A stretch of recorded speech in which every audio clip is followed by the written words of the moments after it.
How you doing, guys? My name is Rocky, and we're at the 4th annual Beyond the Fountain event. I'm joined here with the Vice President of the NAACP. What's up, y'all? My name is Michael Jefferson. What are you most excited about for tonight's event?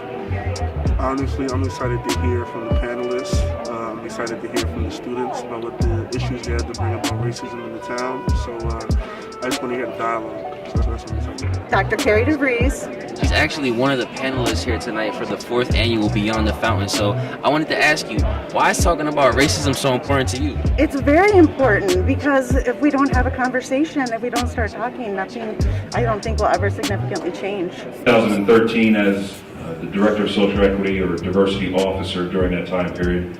Also a product of the state system at Lockheed University, as well alumni, and a Board of Governors recipient and student athlete.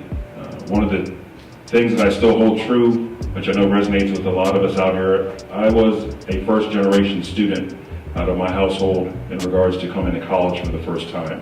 And for me, providing opportunities and access for all students who are in the same situation and or those that are continuing in the same direction of their parents, providing them with that same opportunity and access within higher education is important to me. One of the goals that I want to strive for here at Bloomsburg is to make sure that our living, learning, and our working environment is supportive and inclusive of all students in all perspectives of life as well. I look forward to working with the campus and learning more about you all as a community here and how we can continue to grow together. Good evening. I'm Ralph Golfo, Director of Access and Success here at Bloomsburg. When I came to campus in 2017 and moved over to Access and Success in 2018, one of the expectations of leadership was to increase retention.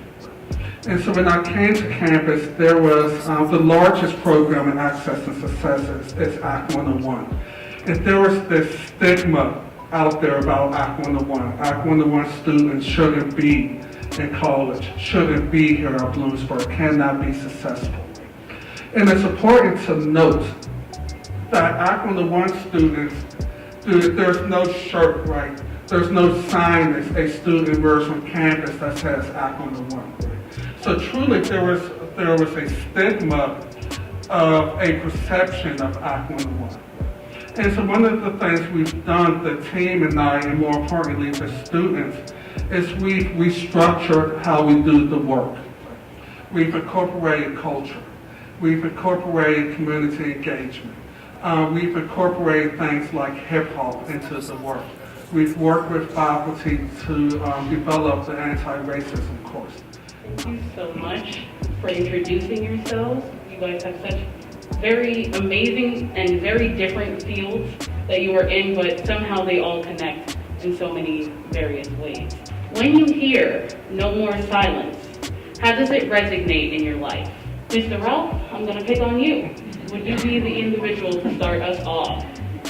Sure. So I grew up in inner city Pittsburgh.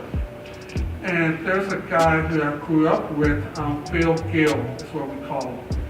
And for whatever reason, Phil would consistently refer to women using the B term. And very rarely would anyone challenge him on this term, no matter what the conversation was. That term was used to refer to women. And at some point I reflected on it, right? So I looked at myself as a husband, I looked at myself as a father, and I recognized, right, that silence equates, definitely implies to acceptance and agreement. And let me repeat that, silence implies an acceptance or agreement. And so the next conversation I had with Bill Gill, and he used that term, I questioned, why are you using that term? It's not cool. And then that led to a conversation about trauma and some other things. The point that I'm making, right, when we talk no more silence, right, if we're not challenging each other, not just in voice but in action. So if we're hearing people use terms that are derogatory, whether it's relation to race or orientation or gender, And we're not challenging that. Silence implies acceptance. If we see people who are struggling and we're not challenging that, silence implies acceptance. And one of the, the things that we were able to do here at Bloomsburg, and I was just talking to one of the students about this, and hopefully all of you have been down to the basic needs shop, which is a place where students who may need assistance with food or hair care products or hygiene products or clothes detergent or clothing are able to come and shop. Right? And one of the points that we make is it's okay to ask for help, because with silence, right, we cannot support you. Right, so I attempt to really encourage people, whether it's recognizing that silence equals agreement or acceptance, or recognizing that silence means we don't know how to support you, right? It's important to no longer be silent. If I can add to that as well, it's silence for, as you indicated, being acceptance, but it also comes down to action. And silence meaning that I'm going to confront, not in an aggressive way, but I'm not going to stand for what has happened previously, and I'm going to be a difference maker. You as students on our campus here, and even in society, we see things that have happened. And how often do we not want to, at times, maybe insert ourselves because of what may happen to me?